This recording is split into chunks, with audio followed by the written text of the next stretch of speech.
लड़की की शादी हो गई। शादी के बाद लड़की सऊदीया पहुंच गई और वहां जाकर भी उसने अपने आशिक से राब्ता नहीं छोड़ा। शौहर जल्दी घर आ गया तो उसने क्या मंजर देखा, देखकर हैरान रह गया। अस्सलाम वालेकुम, कैसे हैं आप लोग। मैं हूं आपके साथ अदनान और आज मैं आपको एक ऐसी सच्ची कहानी सुनाता हूं जिसने लड़की के शौहर के रोंगटे खड़े कर दिए। ऐसा रिश्ता जो कि चंद महीने चल सका और डिवोर्स हो गई।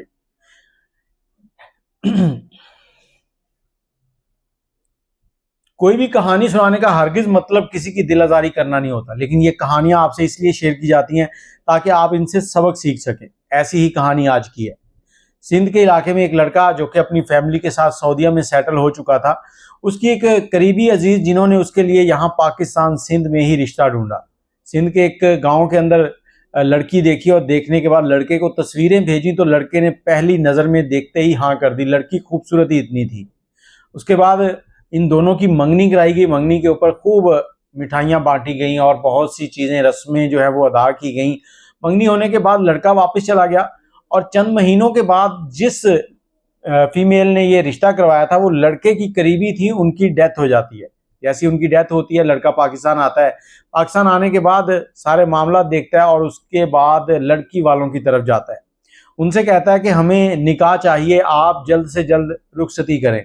अब लड़की वाले कहते हैं कि हमारी तैयारी नहीं है, तो लड़का कहता है कि कोई मसला नहीं, मैं आपके सारे अखराजात जो है उनको बर्दाश्त करूंगा। अब लड़के ने लड़की वालों से कहा कि आपने कोई जहेज नहीं देना, हमें कोई चीज़ नहीं चाहिए, कम से कम कपड़ों के अंदर आप अपनी बेटी को रुखसत करें, हमारे घर में हर चीज़ है। तो ऐसा ही हुआ। लड़के ने अपनी तरफ से 25 से 30 लाख रुपए लगाए और इस शादी को तकमील पर पहुंचाया और दुल्हन लेकर घर आ गया। घर आते ही उसके डॉक्यूमेंट्स अप्लाई किए और सऊदीया का वीज़ा हासिल किया और उसे साथ अपने सऊदीया ले गया। अब जैसे ही वो सऊदीया पहुंचे तो वहां पर इनकी ज़िंदगी नॉर्मल सी चल रही थी, लेकिन लड़के को लगता था कि लड़की पाकिस्तान किसी से राब्ते में है, लेकिन उसके पास कोई ऐसे ठोस सबूत नहीं थे। अब एक दिन क्या होता है कि लड़का ड्यूटी से जल्दी घर वापस आ जाता है। जैसे ही घर वापस आता है तो लड़की जो है वो किचन में काम कर रही थी और उसका मोबाइल जो था वो चार्जिंग पर लगा हुआ था और मोबाइल के ऊपर मैसेज पे मैसेज बज रहा था।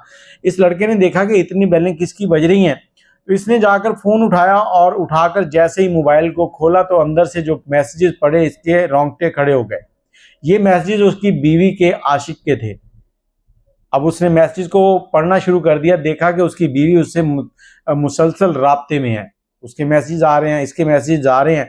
तो ये अब आपस में एक दूसरे से गुफ्तगू कर रहे हैं और गुफ्तगू भी इस तरह की कि बंदा हैरान रह जाए। अब लड़के ने लड़की से पूछना शुरू किया तो लड़की ने आएँ बाएँ शाएँ किया। 2 से 3 दिन इनके दरमियान में कुछ बहस होती रही। आखिर तीसरे दिन जाकर लड़की ने इस चीज़ को कबूल कर लिया। लड़के ने जब ये सारी बातें सुनी, एक बार तो उसको गुस्सा आया, लेकिन उसने साथ ही लड़की ने माफ़ी भी मांग ली थी। अब लड़के ने लड़की को माफ़ किया और इन दोनों ने दोबारा से ज़िंदगी गुजारने का प्लान शुरू किया। लेकिन लड़की पाकिस्तान में एक शादी पर आना चाह रही थी। ये वही शादी थी जिसके बारे में लड़की लड़के से मोबाइल के ऊपर डिस्कस कर रही थी। अब लड़के ने कहा कि लड़की के शौहर ने कहा कि तुम पाकिस्तान नहीं जाओगी। लड़की ने बहुत यकीन दिलाया कि मैं पाकिस्तान जाऊंगी और मैं इस लड़के से कभी नहीं मिलूंगी, बहुत सारे वादे किए। तब जाकर लड़के ने कहा कि ठीक है, आप पाकिस्तान चली जाएं। लेकिन जब वो लड़की पाकिस्तान आई तो आते ही उसने गिरगिट की तरह रंग बदला। ये जो शादी थी ये सिर्फ और सिर्फ 9 महीने चल सकी। 9 महीने के बाद लड़की ने पाकिस्तान आकर इससे तलाक का मुतालबा कर दिया।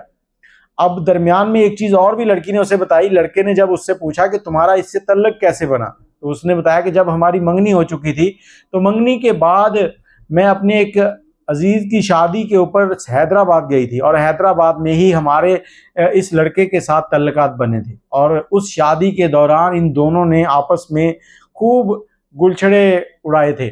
मतलब कि वो सारे गलत काम किए थे जो मियाँ बीवी करते हैं। अब लड़का बड़ी हिम्मत वाला था, उसने इसको माफ़ कर दिया था कि जो पहले के काम है वो इसने खुद जवाब देना है, लेकिन शादी के बाद जो है वो उसकी वो माफ़ी मांग रही है। अब लड़की पाकिस्तान आकर अपने माँ बाप को कहती है कि मेरे ऊपर वो ससुराल वाले जो है ना बहुत ज़्यादती करते हैं, मुझे मारते हैं, ये मसला है वो मसला है, इस तरह के इल्ज़ाम लगाए। तो लड़की वालों ने खुला का दावा कर दिया और इस तरह से लड़के ने लड़की को तलाक दे दी। लड़के ने 9 महीने पहले ही 25-30 लाख रुपए लगाकर शादी की थी और शादी का अंजाम जो है वो ये हुआ कि लड़की अपने आशिक के लिए अपने शौहर को छोड़कर चली गई। अब मेरे पास 2 सवाल हैं।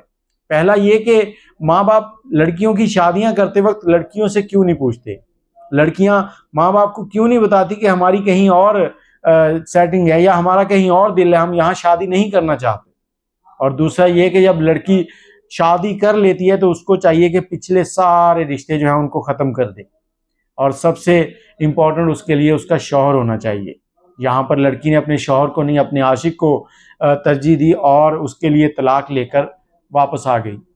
बहुत से ऐसे किस्से भी आपने सुने होंगे जिनमें लड़की लड़के को मार देती है, लेकिन ये फिर भी कुछ बेहतर था कि इसने तलाक ली और जाकर उस लड़के से शायद शादी कर ली।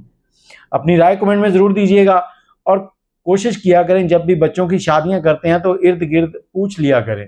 कई बार हम हर चमकती हुई चीज़ को सोना समझकर हामी भर लेते हैं और अंजाम कुछ ऐसा होता है।